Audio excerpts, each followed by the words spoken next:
India का prime minister इस Iran, Israel और यूएस की जंग शुरू होने से कुछ पहले, 1 या 2 दिन पहले कनेसेट में जाके बुलंद बाग दावे करके आ गया कि मैं और मेरा ये बाप, यानी कि नेतन्याहू को अपना बाप बना के कि ये एक दहशतगर्द मुल्क है और मैं इस दहशतगर्द की पूजा करता हूँ, ये मेरा भगवान है और मैं इसका भक्त हूँ।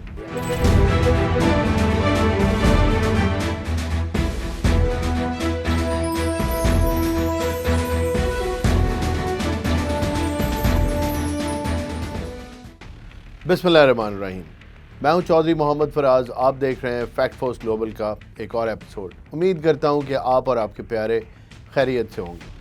हमारे रीजन में तमाम ही मुल्क अपनी जो इस रीजन की सियासत है उसके ऊपर फोकस कर रहे हैं और अपने सर्वाइवल पे भी फोकस कर रहे हैं, क्योंकि हालात ही कुछ इस किस्म के हैं। ये हालात एनी टाइम सून ठीक होते हुए नज़र नहीं आते, लेकिन एक विंडो ऑफ अपॉर्चुनिटी ज़रूर है जिसकी तरफ पिछले 2 दिन से हम इशारा कर रहे हैं। जाहिर है जंग चल रही है और जंग किसी के इख्तियार में भी नहीं है। बयानात भी कुछ पॉजिटिव भी आ रहे हैं लेकिन नेगेटिव भी आ रहे हैं। At the same time diplomacy की, बैकडोर चैनल्स की, सुलह की, पीस की बात हो रही है लेकिन पूरे ज़ोर से नहीं हो रही। यूएसए अभी भी अपनी रीइंफोर्समेंट के ऊपर काम कर रहा है, उसको इलाके के अंदर पहुंचाने की पूरी कोशिश कर रहा है, चाहे वो इनके एलीट पैराट्रूपर्स हों, चाहे इनके मरीन्स हों, चाहे इनके इंटरसेप्टर्स हों या फिर ड्रोन्स हों। तमाम मिलिट्री हार्डवेयर और पर्सनल डिफरेंट काइंड का इस इलाके के अंदर, गल्फ़ रीजन के अंदर यूएस पहुंचा रहा है और इससे इशारा मिलता है कि अभी भी पीस के ऊपर पूरी तवज्जो नहीं है। जंग साथ साथ चल रही है। ईरान भी इसी मोड में है कि जवाब देगा, हर चीज़ का जवाब देगा और शराइत दोनों ही मुल्क अपनी अपनी शराइत सामने रख रहे हैं और वो शराइत काफ़ी से ज़्यादा इनफ्लेक्सिबल हैं, अपने ही उस नेशन को सूट करती हैं जो नेशन उनको सामने रख रही है। जैसे ईरान अगर अपने 6 पॉइंट या 5 पॉइंट सामने ला रहा है तो उन 5 पॉइंट्स में ईरान ही सारी गुंजाइश खुद लेना चाहता है, उसमें यूएस को कुछ गुंजाइश नहीं देना चाहता। अगर यूएस 15 पॉइंट्स टेबल के ऊपर रख रहा है फॉर नेगोशिएशंस तो वो 15 पॉइंट्स भी यूएस को ही सूट करते हैं। कोई मिडिल ग्राउंड उसमें मौजूद नहीं है। शायद ये इसलिए है कि जब आप नेगोशिएट करना शुरू करें और थोड़ा सा भी फ्लेक्सिबिलिटी दिखाएं, ये भी डिप्लोमेसी का एक तरीका होता है कि जब आप इतनी सख्त शराइत रखें कि जब उससे थोड़ा सा पीछे हटें तो आपको या दूसरे आपके जो काउंटर पार्ट्स हैं, ओपोनेंट्स हैं, टेबल पे सामने वाली पार्टी है, तो सामने वाली पार्टी को लगेगा कि जैसे उसको कोई कंसेशन मिल गई है। It is all psychological at the same time. बहरहाल ये वक्त अभी आया नहीं है और हम अगर इस वक्त या इस मौके की तरफ बढ़ें और टेबल पे दोनों पार्टीज़ आ जाएं तो वो पहला ब्रेक थ्रू होगा। बाकी चीज़ें बाद की हैं। कितनी लंबी टॉक्स जाती हैं, कितनी छोटी जाती हैं, यहाँ पे भी पर्सपेक्टिव और नैरेटिव का फ़र्क है ईरान में और यूएसए में। ईरान चाहता है कि एक लॉन्ग टर्म नेगोशिएशन चले, साथ साथ जंग भी चले और फिर नेगोशिएशन भी चले और जब मसलों का हल निकले तो परमानेंट निकले, जबकि यूएस चाहता है कि फौरी हल निकले।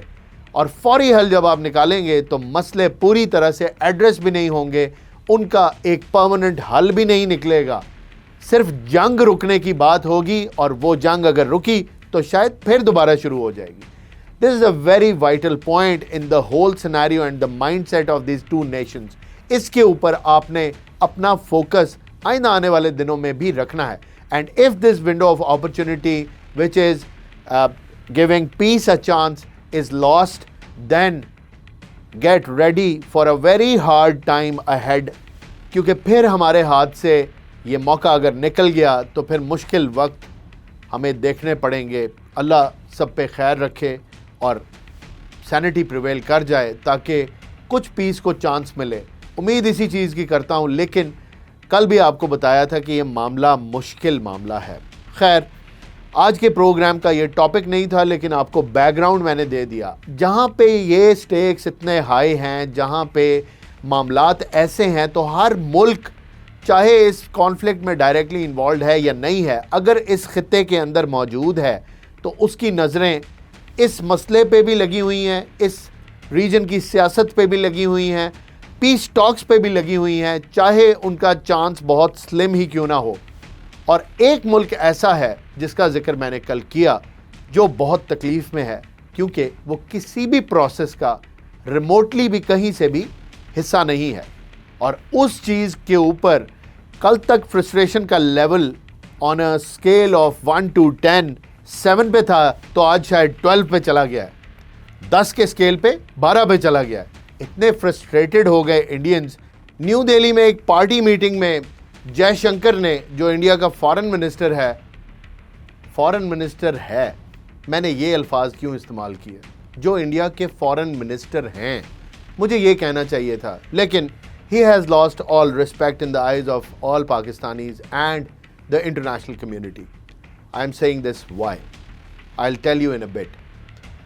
उसने एक स्टेटमेंट दी, जिस स्टेटमेंट के ऊपर एक कोहराम मच गया। वो स्टेटमेंट बिलो द बेल्ट थी, ना सिर्फ बिलो द बेल्ट थी, उसमें डिप्लोमेटिक नॉर्म्स को वायलेट किया, उसमें डिप्लोमेटिक लैंग्वेज की धज्जियाँ उड़ा दी, वो गाली गलोच पे उतर आया। जब आप ऐसी हरकतें करेंगे तो ये सिर्फ और सिर्फ एक ही चीज़ की तरफ इशारा करेगी, नाकामी, डिफीट, फ्रस्ट्रेशन और कंसीड करना। भारत हार मान चुका है। जब आप हार मान जाते हैं तो ऐसी डेस्परेट हरकतें करते हैं, डिप्लोमेसी छोड़ देते हैं, लैंग्वेज गुस्से में आ जाते हैं, आप गालियां देने पे उतर आते हैं।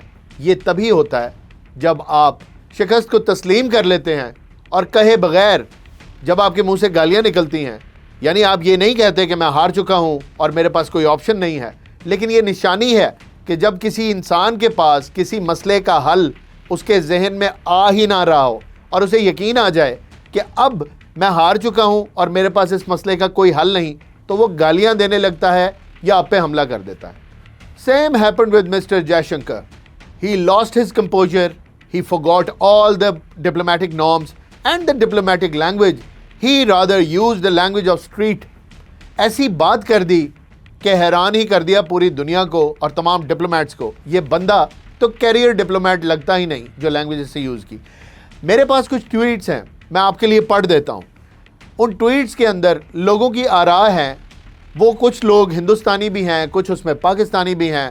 आई नो कि आप लोगों ने भी ये ट्वीट्स पढ़े होंगे, लेकिन I just want to be on the record. ये ट्वीट्स पढ़ना इसलिए ज़रूरी है ताकि इस प्रोग्राम का ये ट्वीट्स हिस्सा बन जाएं। जब भी कोई ये प्रोग्राम देखे तो ये ट्वीट्स एक रेफरेंस के तौर पे इस प्रोग्राम का हिस्सा हों। So let's start. Bear with me, I have to hold this paper to present before you the tweets that I was talking about. पहला ट्वीट स्मिता शर्मा का है, इंडियन जर्नलिस्ट हैं गालिबन। ये कहती हैं, what kind of language is this to begin with. हैरान हो गई हैं, इनको समझ नहीं आ रही कि ये ज़बान किस किस्म की है। And the number of issues with the reported statement, इशारा कर रही है उनकी पूरी नरेशन की तरफ कि कैसे मसले को डील किया। आगे चलते हैं। जलील अब्बास जिलानी, ये पाकिस्तान के फॉर्मर डिप्लोमेट हैं, इनको कौन नहीं जानता, इंडियंस तो बहुत वाकिफ़ हैं इनसे। अपनी ट्वीट के अंदर कहते हैं, reducing diplomacy to name calling may serve domestic politics. बहुत अच्छा इशारा किया इन्होंने।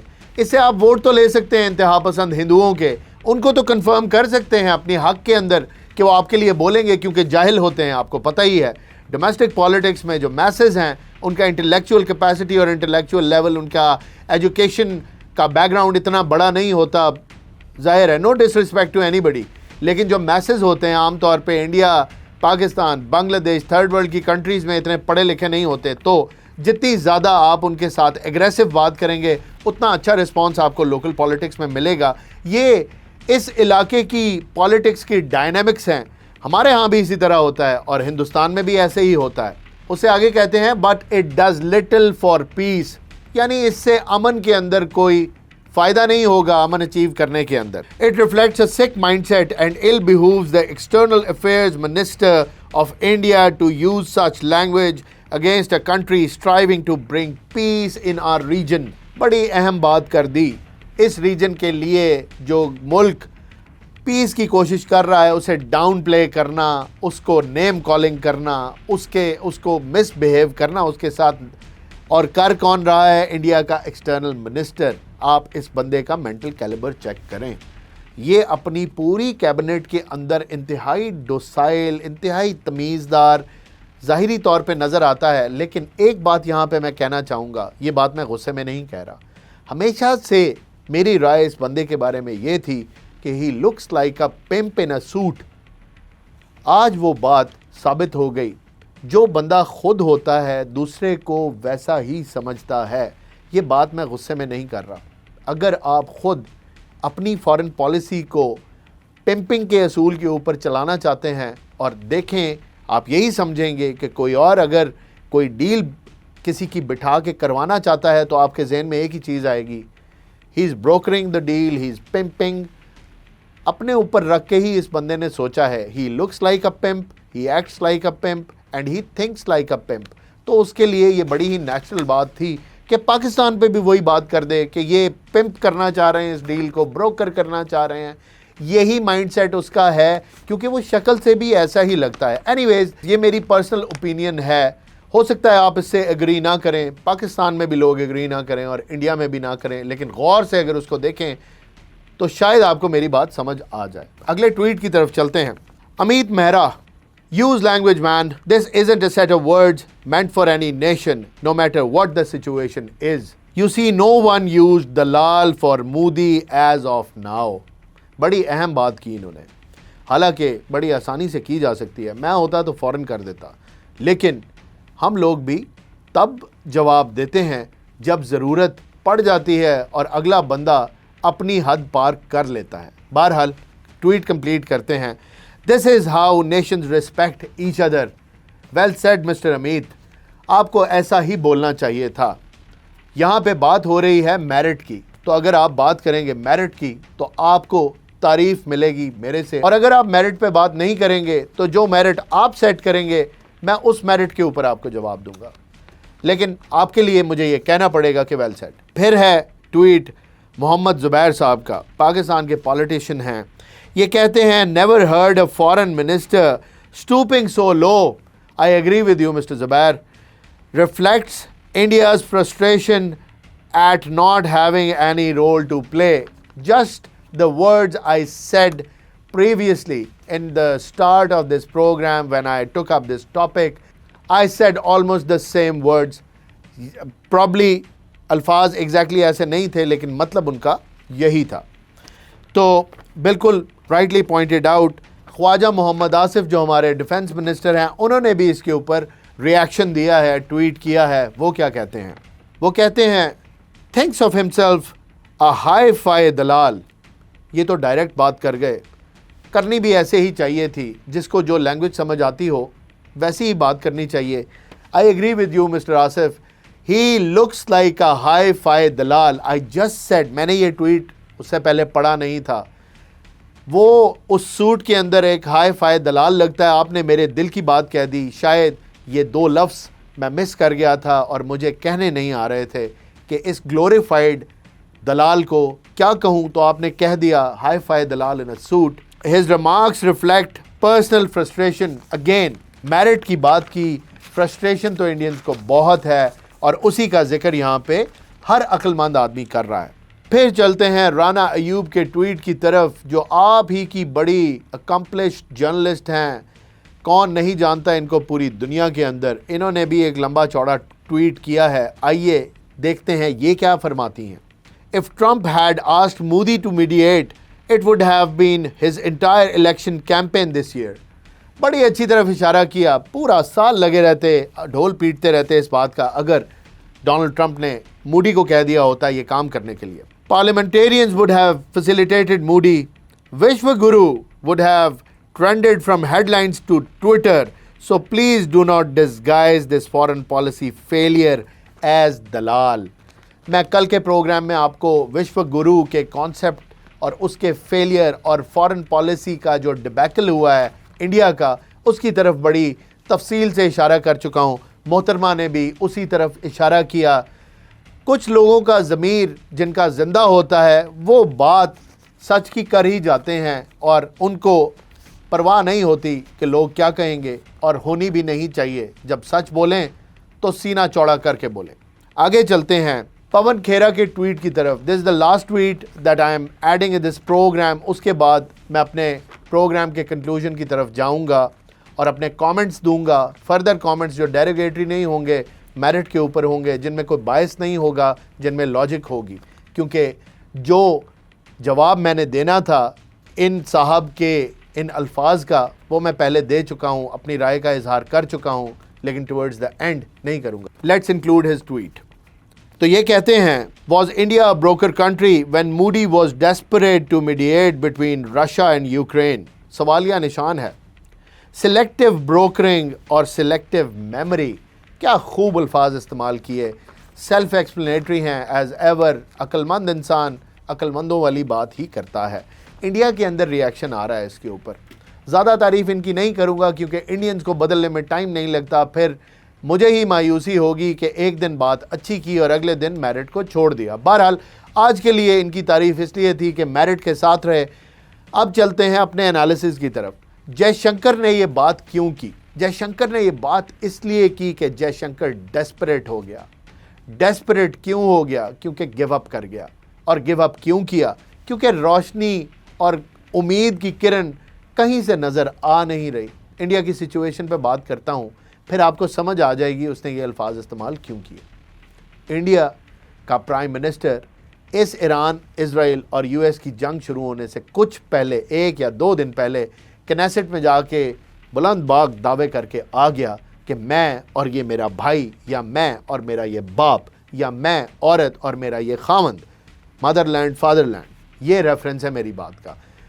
यानी कि नेतन्याहू को अपना बाप बना के या नेतन्याहू को अपना खावंद बना के वो वहाँ पे लंबी चौड़ी बातें करके जो बेमानी थी, जिनका कोई मतलब नहीं था सिवाय एक बात के, और वो मतलब ये था कि ये एक दहशतगर्द मुल्क है और मैं इस दहशतगर्द की पूजा करता हूँ, ये मेरा भगवान है और मैं इसका भक्त हूँ।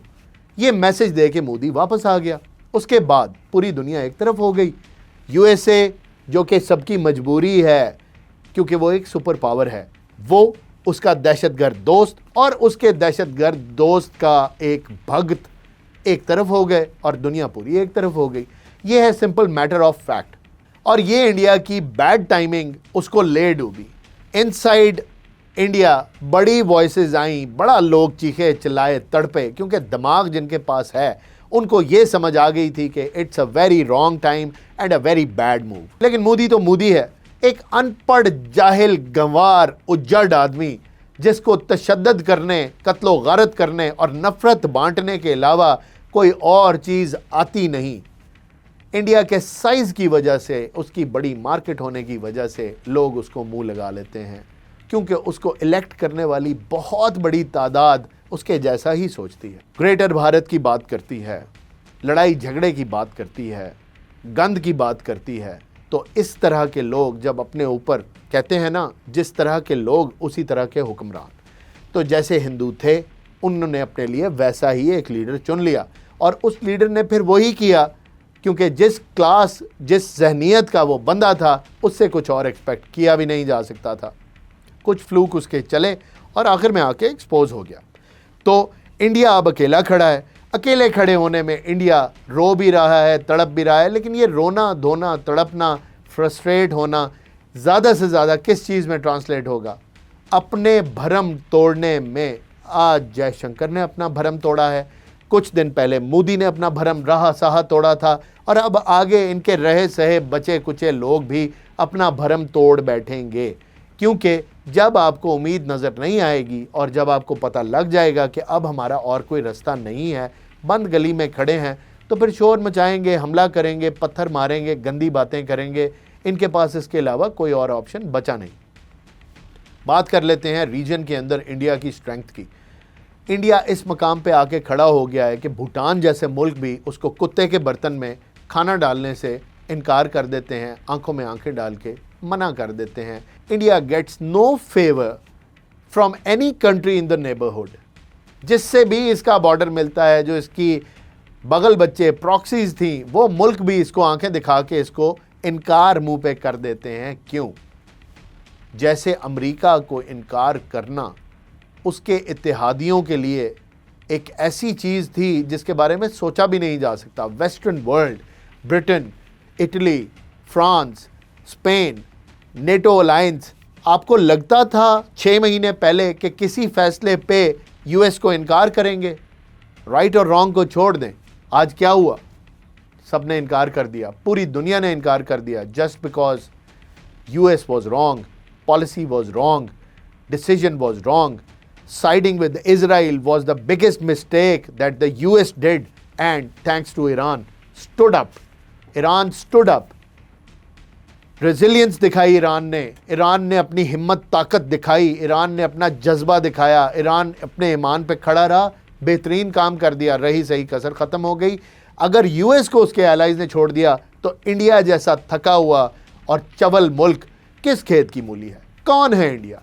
पाकिस्तान से मार खाई, भूटान से बातें सुनी और उसके बाद साइड पे हो गया मुंह करके, और रह गई पीछे ऑप्शन बातें करने की, तो कर दी।